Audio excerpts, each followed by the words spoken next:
Mpo wenye nyota hizo? Mpo? Nani anajua hapa nyota yake hivi?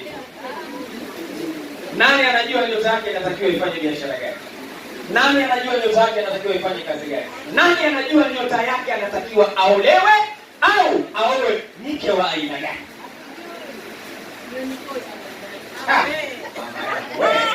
Jamani. Sasa ndio mambo. Ndio maana mvua imekata. Umswalie Mtume Muhammad. Jiandae leo nakuja kivingine.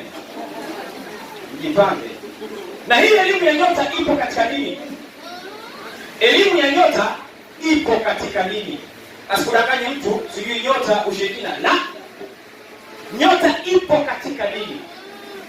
Kwa nini? Tena kuna uhusiano mkubwa sana baina ya binadamu na nyota. Kwa nini? Kwa sababu wewe hapo ulipo kama mwanadamu ni kipande au ni malighafi ya ulimwengu. Tunarudi nyuma katika theory ya ile the Big Bang. Mwenyezi Mungu anasema tena katika Qur'ani, "Awalajana alladhina kafaru anna as-samawati wal arda kanata ratqan fafataknahuma." Big Bang ilipoanzia, wasomi mpo? Nipo nani? Ule mpasuko ambao ulisababisha mbingu zikaenda angani na ardhi ikabaki ardhini. Sawa sawa?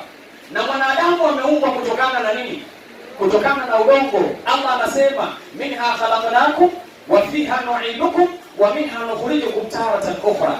Tumewaumba kutokana na tutawarudisha kwenye na kutoka katika udongo tutawafufua yaumul qiyama. Kama wewe umeumbwa kutokana na udongo na udongo ikiwa ni malighafi ya ulimwengu baada ya mpasuko wa the Big Bang, ule mpasuko mkubwa, maana yake wewe ni kipande cha ulimwengu. Ikiwa wewe ni kipande cha ulimwengu, kilichopo baina ya mbingu na ardhi, nyota na vilivyomo na vyenyewe ni malighafi, navyo ni vipande vya ulimwengu. Unakosaje uhusiano baina yako wewe na nyota? Unakosaje mawasiliano baina yako wewe na nyota? Kiufupi na kimsingi yapo mahusiano baina ya mwanadamu na nyota, kwa sababu vyote hivi ni malighafi za ulimwengu. Tuseme la ilaha illallah. La ilaha illallah. Mambo haya yanapoletwa kwa lugha za Kiarabu tunaita ushirikina. Tunasema ni bid'a. Tunasema mambo hayapo. Lakini tunapoletewa shuleni tunaambiwa ni astrology, astronomy kwa lugha za Kizungu, tunasema ndiyo teknolojia inavyotaka.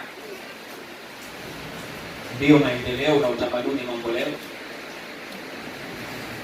Sasa kila mmoja katika sisi hapa ana nyota.